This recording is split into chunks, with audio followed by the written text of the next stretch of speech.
안녕하세요. 머리 심는 의사 이선용입니다. 처음에 이식 상담을 할 때 가장 많은 시간을 들여서 설명하고 상담을 하는 게 아무래도 디자인에 관한 부분인 것 같아요.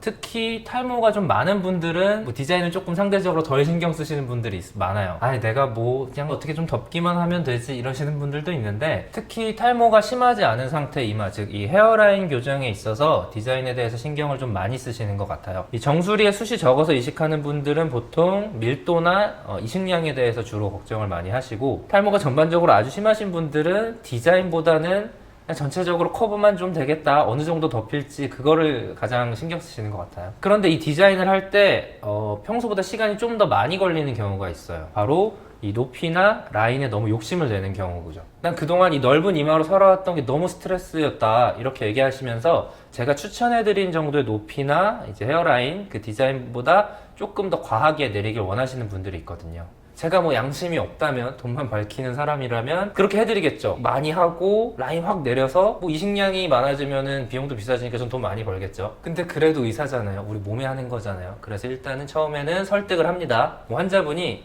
요 정도면 좋긴 할 것 같은데 좀 더 내리면 안 돼요? 내지는 처음부터 저 이만큼으로 해주세요, 이런 분들이 있어요. 이런 얘기 하실 때 저는 보통 이렇게 말씀드려요.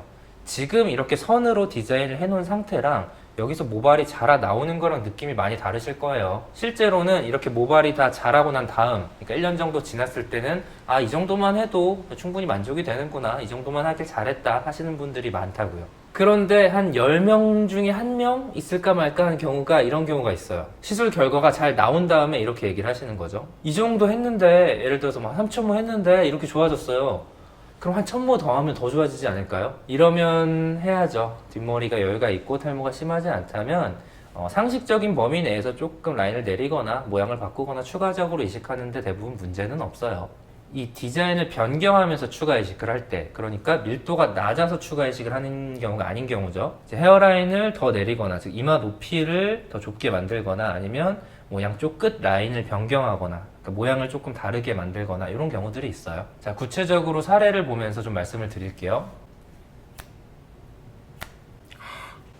자, 이분은 전형적인 M자 탈모에서 이식을 했습니다. 헤어라인이 이렇게 완전히 일자인 것보다는 자연스러운 형태가 되도록 이제 디자인을 해서 이식 계획을 세웠고요. 이 양쪽 M자 부분이 아주 깊고, 이 안쪽에 밀도가 많이 떨어진 부분도 깊숙이 있기 때문에 생각보다 많은 이식량이 필요해서 1800모낭 정도 이식한 경우예요. 1년 뒤 경과를 한번 보시죠.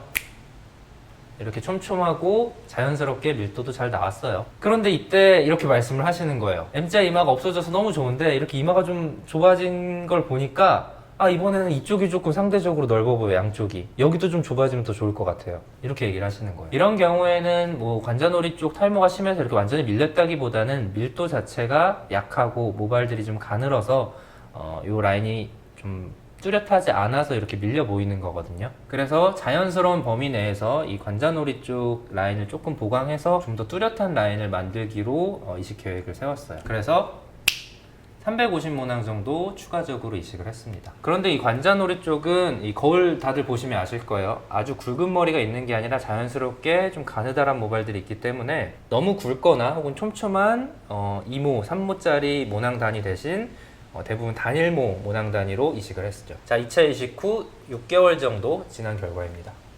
굵지 않은 모발을 선별적으로 채취하고 단일모 위주로 이식을 했기 때문에 어디까지가 이식모이고 어디까지가 원래 있었던 모발인지 그렇게 구분이 안 되는 자연스러운 결과가 나오고 있죠. 물론 한 번 시술을 하고 끝내는 게 제일 좋아요. 2차 시술, 3차 시술을 안 하는 것이 좋지만, 비절개 모발 이식은 소량이 됐든 꽤 많은 양이 됐든 이렇게 2차 시술, 3차 시술도 문제없이 가능하기 때문에 1차 시술에서 좀 아쉬움을 느낀 부분이 있다면 이렇게 교정을 할 수도 있어요. 하지만 당연히 뒷머리에서 모발을 가져오는 건 같기 때문에 무제한으로 계속 시술을 반복해서 할 수는 없어요. 그렇기 때문에 이식 계획을 세울 때는 혼자도 많이 생각해 보시고, 또 시술하는 의사와 충분하게 상담을 하고 디자인도 이렇게 저렇게 해보고 결정하시는 게 제일 중요하죠. 좋아요와 구독 버튼, 그리고 알람 설정까지 눌러주셔서 탈모와 모발 이식에 관한 다양한 정보 얻어가셔서 득모하시길 바라겠습니다.